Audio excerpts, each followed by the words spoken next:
اور مذہبی رسومات کی تربیت دی جاتی۔ شام کے وقت لوگ اپنے کام ختم کر کے بڑے بڑے مندروں میں جمع ہوتے، جہاں دیوتاؤں کی عبادت کے لیے رسمیں ادا کی جاتی۔ مذہبی موسیقی اور ناچ سے فضا گونج اٹھتی۔ یہ سب کچھ اس وقت تک ہو رہا تھا جب یورپ کے بیشتر شہر صفائی اور صحت کے حوالے سے بدترین حالت میں تھے۔ گلیوں میں کچرا، بیماریاں اور تعفن عام تھا، مگر ٹینوچٹلان میں پکی سڑکیں، عوامی باغات، صاف پانی کی نہریں، اسکول، ہسپتال اور غسل خانے موجود۔ یہ صرف ایک شہر نہیں بلکہ تہذیب، ترتیب اور خوبصورتی کا ایک زندہ شاہکار تھا۔ ایزٹیک سلطنت میں مذہب محض عبادت کا نام نہیں تھا، بلکہ یہ پورے معاشرتی ڈھانچے کی بنیاد تھا۔ ان کے نزدیک کائنات کی بقا، سورج کی روشنی، بارش کی رحمت، سب کچھ دیوتاؤں کی خوشنودی پر منحصر تھا۔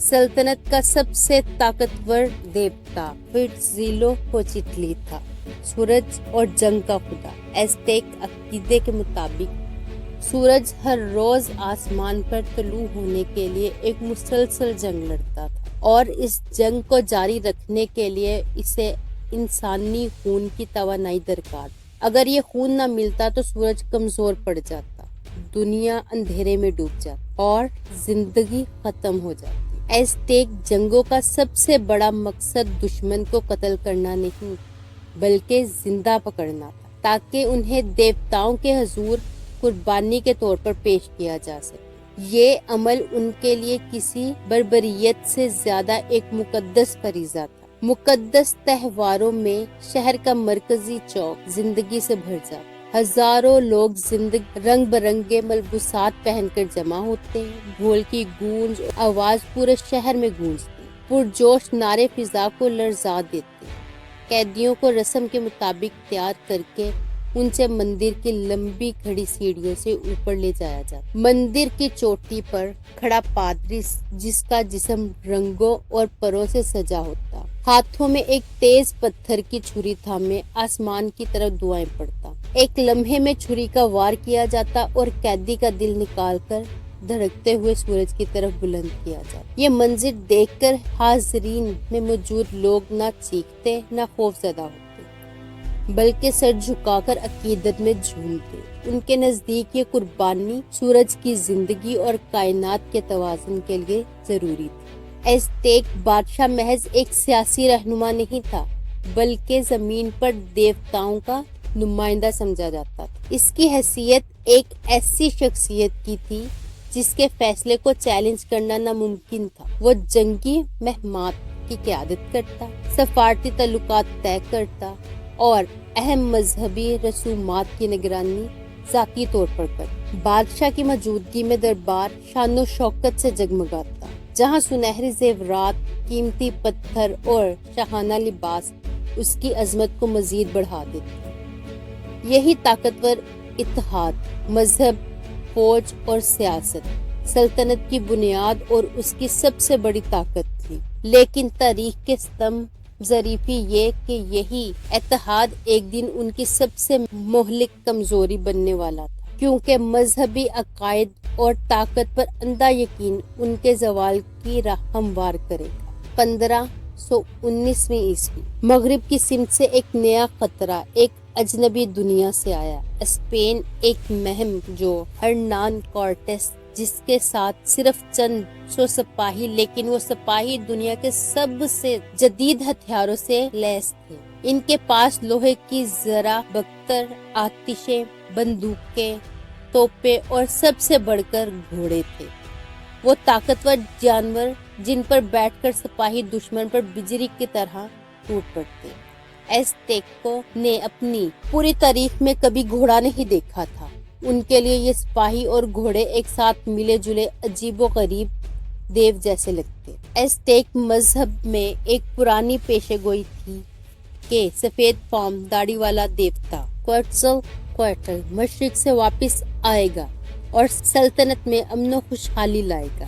جب کورٹیس اور اس کے سپاہی مشرق سے آئے تو بادشاہ مونٹیزما کو گمان ہوا کہ شاید یہ وہی دیوتا ہے۔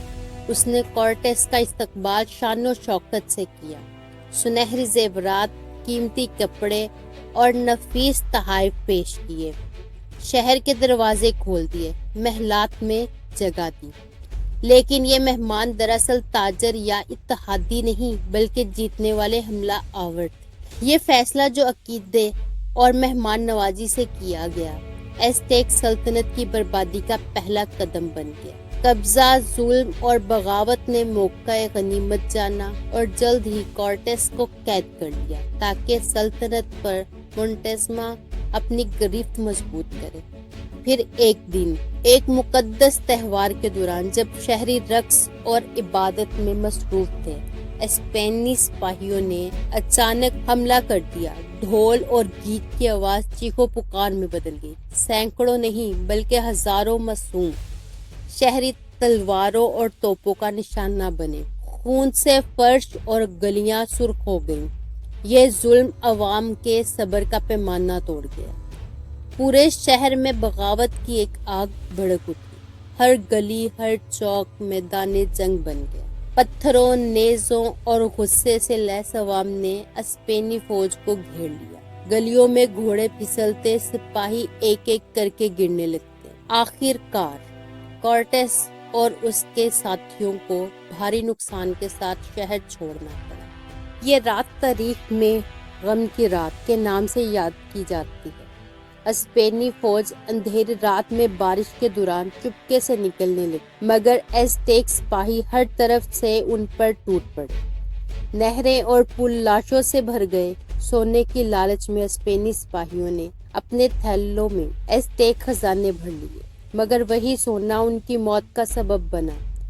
بھاری وزن کے باعث کئی سپاہی پانی میں ڈوب گئے۔ صبح تک سینکڑوں اسپینی سپاہی مارے جا چکے تھے اور کورٹیس کے لیے یہ اس کی زندگی کی سب سے کالی رات تھی۔ 1521 عیسوی وقتی طور پر کورٹیس کے بعد لانوچی ٹریسٹ پر پسپا ہو گیا، مگر اس نے ہار نہیں مانی۔ وہ اپنی شکست کا بدلہ لینے اور ایزٹیک سلطنت کو مکمل طور پر ختم کرنے کے لیے تیار ہو رہا تھا۔ اس بار وہ اکیلا نہیں آیا۔ راستے میں اس نے کئی مقامی قبائل سے اتحاد کر لیا جو ایزٹیک حکمرانی کے خلاف تھے۔ ان قبائل کو کورٹیس نے آزادی اور لوٹ کا وعدہ کیا۔ اب وہ صرف چند سو سپاہیوں کا سردار نہیں رہا تھا، اس کے پاس ہزاروں اتحادی جنگجو تھے، جدید ہتھیار اور وہ بے رحمی جس نے یورپ کی فتوحات کو ممکن بنایا تھا۔ محاصرہ جانتا تھا کہ ایزٹیک دارالحکومت ایک جھیل کورٹیس کے بیچ واقع ہے اور شہر تک پہنچنے کے لیے صرف چند پل اور نہریں۔ اس نے پہلے ان راستوں کو کاٹ دیا، پھر سپلائی روک دی۔ خوراک کم ہونے لگی، پانی آلودہ ہو گیا اور شہر میں بیماری پھیل گئی، خاص طور پر چیچک اسمال پاکس، جو یورپی سپاہیوں سے مقامی لوگوں میں پھیلی اور جس کا علاج ایزٹیکوں کو معلوم نہ تھا۔ چند ہی ہفتوں میں ہزاروں لوگ مر گئے، یہاں تک کہ ایزٹیک فوجی بھی کمزور ہونے لگی۔ جب شہر کمزور ہو گیا، کورٹیس نے چاروں طرف سے حملہ کر دیا۔ نہروں میں کشتیوں پر توپیں نصب تھی، پلوں پر گھڑ سوار اور گلیوں میں سپاہی۔ یہ ایک ایسا محاصرہ تھا جہاں فرار کا کوئی راستہ نہ تھا۔ ایزٹیک سپاہیوں نے پوری جرات سے مقابلہ کیا۔ ہر گلی، ہر چھت پر تیر انداز اور نیزہ بردار لڑ رہے تھے، لیکن بھوک، بیماری اور ہتھیاروں کی کمی نے ان کا حوصلہ توڑ دیا۔ آخر کار بادشاہ جو مونٹیزما کی موت کے بعد تختے پر آیا تھا، دشمن کے ہاتھوں گرفتار ہو گیا۔ اس سے کورٹیس کے سامنے لایا گیا۔ اس نے فخر سے کہا، اگر تم نے میرا دل فتح کر لیا تو مجھے جلدی مار دو تاکہ میں اپنی شکست نہ دیکھوں۔ نہ اسے مارا نہیں بلکہ قید کر لیا، اور 1921 کو 200 سالہ عظیم ایزٹیک 13 اگست یو سلطنت کا خاتمہ ہو گیا، جو کبھی جھیل کے بیچ چمکتا ہوا ایک خواب تھا۔ زمین بوس کر دیا گیا، اس کے مندر توڑ دیے گئے، سڑکیں اور نہریں مٹا دی گئی، میکسیکو اور انہی کھنڈرات پر نیا شہر بنایا گیا۔ یہ صرف ایک فوجی فتح نہیں تھی بلکہ ایک مکمل تہذیب کی موت تھی، ایک ایسی تہذیب جو اپنے عقائد، فن تعمیر، علم فلکیات اور جنگ مہارت میں منفرد تھی۔ مگر جس کی قسمت ایک غلط فہمی اور بیرونی لالچ اور اندرونی کمزوریوں نے مٹا دی۔ ایزٹیک سلطنت جو کبھی جھیلوں پر چمکتی تھی اب مٹی اور خاموشی میں دفن ہو گئی۔ یہ کہانی بتاتی ہے کہ طاقت صرف ہتھیار میں نہیں بلکہ عقل اور وقت کی پہچان میں ہوتی ہے۔ جو قوم وقت کو نہ سمجھے مٹ جاتی ہے۔